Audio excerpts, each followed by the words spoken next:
Hey guys, here's how to edit the URL in your Shopify. So in online store, click on pages. URLs can be edited on a page, blog post or product, but so far I have added just a page in this tutorial, so I'll show you how to edit it. So once you click on the page you'd like to work on, scroll all the way down to the search engine listing preview and click edit website SEO. And here you've got a URL and handle which is called a slug.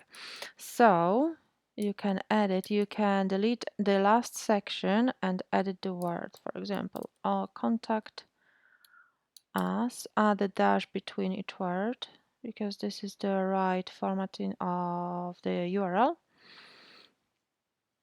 Contact us 24.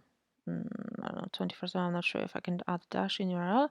Contact us for advice. Just to give you an idea how to edit it. Once you change it, just click save to save the changes. And here's how the URL looks like of this particular page.